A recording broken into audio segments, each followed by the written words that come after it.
Alright guys, welcome to PlayStation News, Rumours and Leaks. Thank you for taking the time out to watch the video. Timestamps are available down below in the description if you want to jump straight ahead to the bits you're interested in, along with the links to the sites where the articles have come from. So we're starting off with Stellar Blade. And on yesterday's video I mentioned that Stellar Blade will have no censorship when it comes out this Friday the 26th of April. Well, Japan has a problem because EA Japan's general manager has criticised the organisation, and that's, I think it's pronounced CERO, which stands for Computer Entertainment Rating Organisation.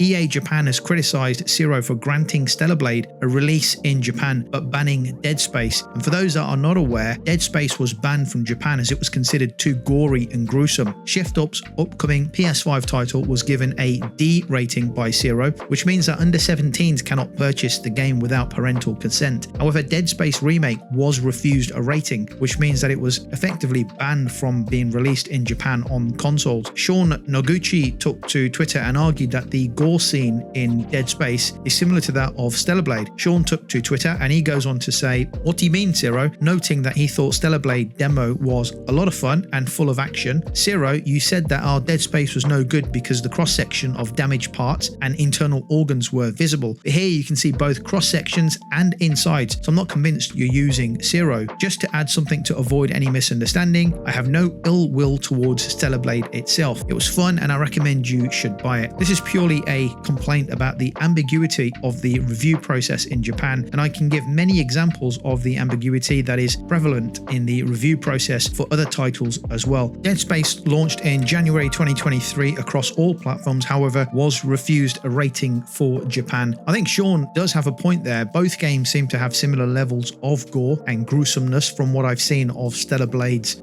demo gameplay, so it seems rather confusing as to why one game was refused a rating, however the other one gets one. Very strange indeed. Okay, moving right along, Ubisoft is responsible for a lot of memorable moments in gaming's history, but one players still won't forget is how great the original Watchdog game looked when Ubisoft first showed it off at the E3 2012 presentation. The game looked amazing when it was first showed and demoed at the E3 in 2012. The final game that launched in 2014 didn't really look as good as a 2012 game, but having said that, the first Watchdogs game had a lot of capable gameplay elements in there and it played really well. It was a world that players were able to really enjoy and dig into, and so much that it kept Ubisoft making more Watchdog games. And the most recent Watchdog game that came out was Watchdog Legions, and that came out on the PS5 and the PS4 in 2020. Funny enough, I remember buying Watchdog Legions when I ordered the PS5.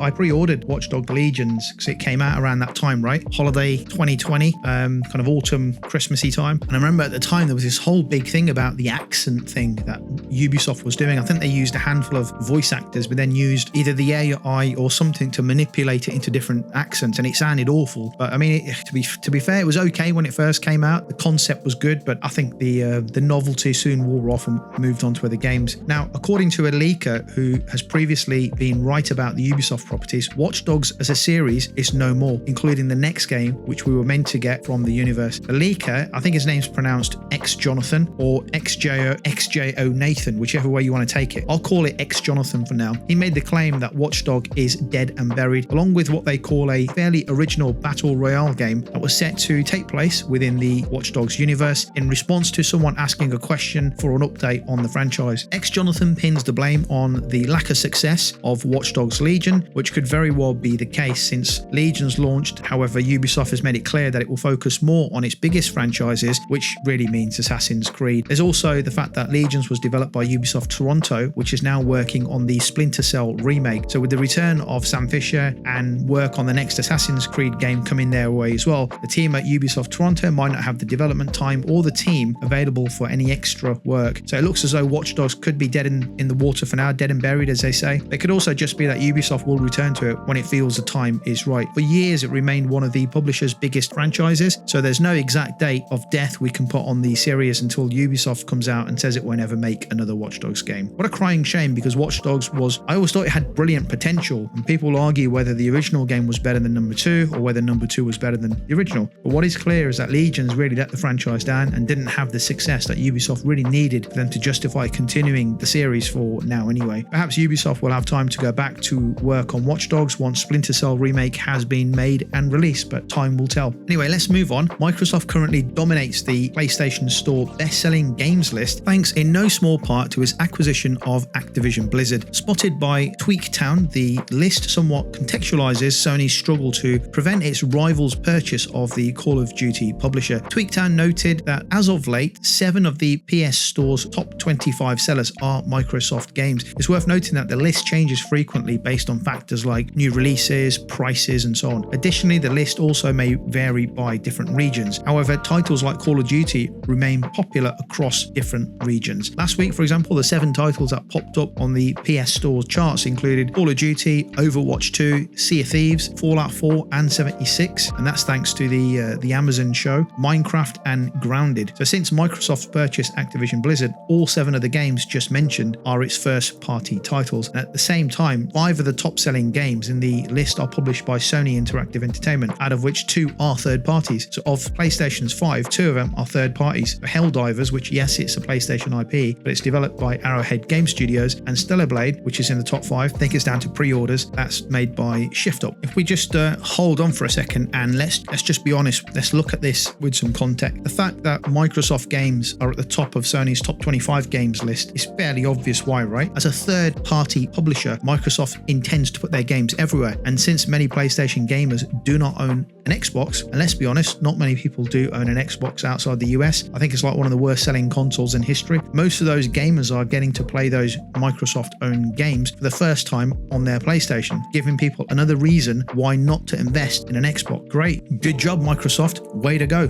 Complete killing of the Xbox brand altogether. Anyway, that conversation is for another day. Let's move on. Meta has announced that it's opening up Meta Horizon OS, the operating system that powers its Quest headsets, to third-party hardware makers. And that gives us Xbox, Lenovo, and Asus, who are the first partners set to develop new mixed reality devices for different use cases. Xbox and Meta teamed up last year to bring Xbox X Cloud Gaming to MetaQuest, and that was a kind of a beta version, letting people play Xbox games on large 2D virtual screens mixed in reality. Meta go on to say, now we're working together again to create a limited edition MetaQuest inspired by Xbox. Asus, Republic of Gamers, will use its expertise as a leader in gaming solutions to develop an all-new performance gaming headset. Oculus Rift co-designer Lenovo is also developing mixed reality devices for productivity, learning, and entertainment.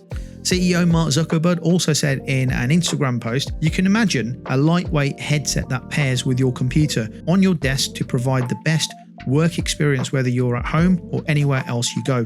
Or you can imagine one that's fully focused on watching immersive entertainment like movies and video with the highest resolution OLED screens, or think of one that's fully optimized for gaming with support for all kinds of different peripherals and haptics. And you can imagine one that's designed for exercise that's lightweight with sweat-wicking materials, or maybe just a version that comes out of the box with the Xbox controllers and Game Pass so that you can immediately start playing on a big screen anywhere you go. Very interesting to hear Zuckerberg's thoughts on it, and also interesting to see now that Microsoft Xbox may take a serious interest in the VR gaming space. And in all honesty, it's a good thing for VR and it's a good thing for PlayStation, because without competition, the industry stagnates and games start to lose their appeal, or the developers stop publishing games for their systems, and competition forces innovation. So we need Microsoft to make a good competing gaming VR headset so Sony can continue to innovate with its own PSVR, which, to be honest, recently we haven't had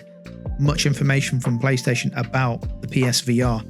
It's been pretty quiet, so we hopefully that'll kickstart PlayStation and Sony into talking more about the VR stuff. We also need Microsoft to continue with manufacturing and making Xbox consoles and trying to keep the Xbox console relevant, which right now is a real problem. As Microsoft starts putting their games everywhere, you really do have to ask yourself, tell me why I need an Xbox again. But on the whole, good news that Microsoft is taking VR serious. Maybe Sony can pull its finger out and tell us more about the upcoming PSVR 2 games and what PC games we will be able to play on the PSVR 2 when they finish with all their updating of systems. Let me know your thoughts down below in the comments about today's topics. Thank you for watching, and I'll catch you on the next PlayStation news, rumours and leaks video.